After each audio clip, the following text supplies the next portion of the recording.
बिस्मिल्लाहिर्रहमानिर्रहीम।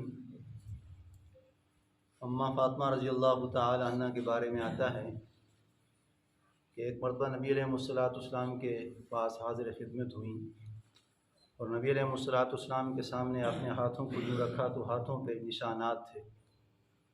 तो अल्लाह के नबी ने फरमाया कि बेटी ये निशानात किस वजह से? तो कहने लगी, अब्बा हुज़ूर, दिन भर मुशक्क़त करती हूँ, चक्की पीसती हूँ, हाथ पे गिट्टे पड़ चुके हैं, दानों के निशानात हैं, ज़ख्म हैं, तो आप मेरे लिए किसी खादम का इंतज़ाम कीजिए। थकावट हो जाती है, थकन होती है। तो नबी अलैहिस्सलाम ने फरमाया कि मैं इससे बेहतर अमल आपको ना बताऊँ कि आपकी सारी थकावट थकन दूर हो जाए। तो अम्मा फ़ातिमा ने फरमाया, या रसूलुल्लाह सल्लल्लाहु अलैहि वसल्लम बता दीजिए। तो अल्लाह के नबी ने एक वजीफ़ा बताया है, अपनी बेटी को ये वजीफ़ा बताया है कि बेटी, जब आप रात को चारपाई पे आराम करने लगो, सोने से पहले 33 मरतबा सुबहान अल्लाह, 33 मरतबा अल्हम्दुलिल्लाह, 34 बार अल्लाहु अकबर पढ़ लो तो आपकी सारी थकावट थकन वगैरह दूर हो जाएगी। और ये आज़माया हुआ वजीफ़ा, इंसान जितना भी दिन भर मेहनत मजदूरी करे, मुशक्क़त करे, अगर नबी अलैहिस्सलाम की सुन्नत समझकर बिस्तर पे जाने से पहले ये वजीफ़ा पढ़ ले, 33 बार सुबहान अल्लाह, 33 बार अल्हम्दुलिल्लाह, 34 बार अल्लाहु अकबर, तो मैं यकीन से कहता हूँ कि उसको दिन भर की थकन महसूस नहीं होगी, थकावट महसूस नहीं होगी। इसलिए कि नबी अलैहिस्सलाम की ज़बान से जो निकले हुए अल्फाज हैं, ला शक फ़ी कलामे का, इसके अंदर कोई शक नहीं है। तो नबी अलैहिस्सलाम ने अपनी बेटी को ये अमल बताया है। फिर नबी अलैहिस्सलाम की ज़ौजा मोहतरमा अम्मा आयशा सिद्दीक़ा रज़ी अल्लाह तआला अन्हा से नबी अलैहिस्सलाम ने फरमाया कि आयशा, आप रात को सोने से पहले कुरान पढ़ के सोया करो, यानी मुकम्मल कुरान पढ़ के सोया करो। और फिर अल्लाह के नबी ने फरमाया कि एक हज और एक उम्रा करके सोया करो। अम्मा आयशा फरमाने लगी, या रसूलुल्लाह सल्लल्लाहु अलैहि वसल्लम, रात को मुकम्मल कुरान किस तरह पढ़ के सोएगा? तो अल्लाह के नबी ने फरमा दिया कि जिसने 3 बार सूरह इखलास पढ़ ली, कुल हुवल्लाहु अहद, अल्लाहु समद, लम यलिद वलम यूलद वलम यकुल लहू कुफुवन अहद। ये आसान है, अक्सर नमाज में हम पढ़ते हैं। तो अल्लाह के नबी ने फरमाया कि जिसने सोने से पहले 3 बार सूरह इखलास पढ़ ली, कुल शरीफ पढ़ ली, गोया एक मुकम्मल कुरान का सवाब अल्लाह पाक उसके नाम अमाल में लिख देंगे। तो ये पूरा कुरान पढ़ने का सवाब अल्लाह के नबी ने बता दिया है कि सोने से पहले जिसने 3 बार सूरह इखलास पढ़ ली, गोया मुकम्मल कुरान पढ़ने का सवाब उसके ज़िम्मे अल्लाह पाक दे देते हैं। फिर अल्लाह के नबी ने फरमाया कि हज उम्रा करके सोया करो। अम्मा आयशा ने फरमाया, या रसूलल्लाह, किस तरह हज उम्रा कर सकेंगे?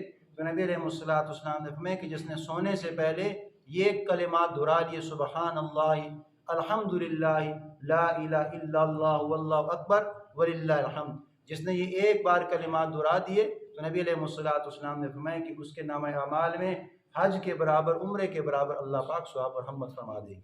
यानी कितना मामूली सा अमल है। और फिर अल्लाह के नबी ने फरमा दिया, सूरह इखलास पढ़ के सोना चाहिए, सूरह मुल्क पढ़ के सोना चाहिए, इस तरह कुरान का जो हिस्सा याद हो वो पढ़ के सोना चाहिए। फिर ये तस्बीहात पढ़ के सोनी चाहिए।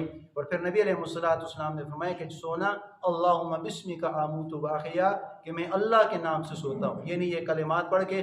फिर नबी अलैहिस्सलाम ने सोने का तरीका भी बताया है कि आप किस तरह सोएं, अपने बिस्तर पे सोते हैं या ज़मीन पे आराम कर रहे हैं। तो अल्लाह के नबी ने फरमाया कि ये जो दायां हाथ है ये आपके रुखसार के नीचे आ जाए, ये दायां हाथ जो है इस तरह रुखसार के नीचे, और ये जो बायां हाथ है ये आपके इस पहलू पे आ जाए। ये सुन्नत तरीका है। लेकिन बाद हज़रात ऐसे भी होते हैं, मर्द भी हैं, औरतें भी हैं, बच्चे भी हैं, वो ऊंधे बल लेटते हैं, यानी उनका जो चेहरा है, मुँह है, ये चित होता है, ज़मीन के ऊपर उनका सीने लगा होता है। तो नबी अलैहिस्सलाम ने ऐसे सोने से मना फरमाया है।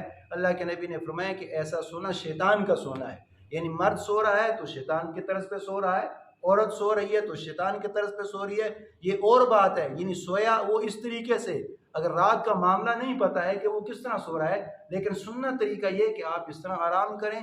अगर बाद में घंटे 2 घंटे बाद आपकी यानी तब्दीली भी आ चुकी है, आप करवट इस तरफ हो चुकी है, ये उस तरफ हो चुकी है, वो मामला अलग है। इसलिए कि जब इंसान सो गया उसको मालूम नहीं है कि उसका हाथ कहाँ है, पाँव कहाँ है, किस तरह सोया पड़ा है। लेकिन सुन्नत के मुताबिक सोना, नबी अलैहिस्सलाम ने ये फरमाया है कि आपका जो ये हाथ है ये रुखसार के नीचे आ जाए, यानी हाथ रुखसार के ऊपर आ जाए और हाथ नीचे हो जाए, और ये हाथ आपका पहलू के बल आ जाए। ये नबी अलैहिस्सलाम ने सुन्नत तरीका बताया है। और फिर अल्लाह के नबी ने फरमा दी कि अब ख्वाब जो आ जाते हैं, अब उसमें कोई अच्छा ख्वाब आ गया तो अच्छी बात है, अस्तक़ुर्रु या बिल अस्तार, بعض حضرات پوچھتے ہیں کہ میں نے خواب دیکھی اس کی تعبیر کیا ہے؟ تو نبی علیہ الصلوۃ والسلام نے فرمایا کہ آپ ایسی خوابوں کی تعبیر کسی عالم سے، مفسر سے پوچھیں کہ جو سحری کے وقت کی خوابیں ہوں۔ اب ایک بندہ 8 بجے سو رہا ہے، 10 بجے خواب آ گئی، اس کی حقیقت وہم ہے، اس کی حقیقت تعبیر پوچھنے کی ضرورت نہیں ہے۔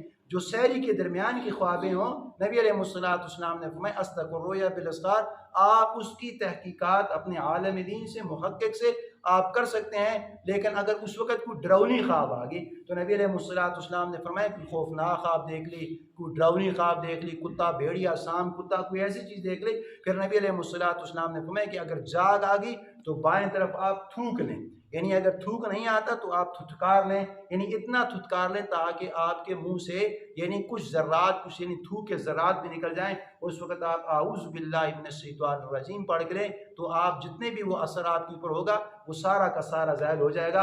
اب یہ خوابیں ڈراؤنی کس لیے آتی ہیں؟ اب نبی علیہ الصلوۃ والسلام نے کیا طریقہ بتایا؟ سورہ اخلاص پڑھ کے سونی ہے، سورہ ملک پڑھ کے سونی ہے، تسبیحات پڑھ کے سونی ہے، آیات الکرسی پڑھ کے سونی ہے، یہ سارے وظائف بتائے ہیں، لیکن ہمارے سارے نوجوان ہیں رات کو موبائل سامنے پڑا ہے، ہینڈ فری کار میں لگے ہوئے ہیں اور اسی طرح سو جاتے ہیں۔ صبح کے وقت اس کی بیدارگی اسی لیے ہوتی ہے، تو جس طرح انسان دیکھے گا وہ ریکارڈ بن کے اس کے ذہن میں آ جائے گا۔ اگر سنت کے مطابق سوئیں گے، سارے اورات کو پڑھیں گے تو میں یقین سے کہتا ہوں پھر اس کو کوئی خواب نہیں آئے گی، اس لیے کہ خوابیں تب ہی آتی ہیں کہ جب ایسی اثرات مرتب ہو گئے تو پھر خواب آئے گی۔ اللہ سے دعا ہے کہ اللہ تعالیٰ میں سنت کے مطابق سونا توفیق عطا فرمائے۔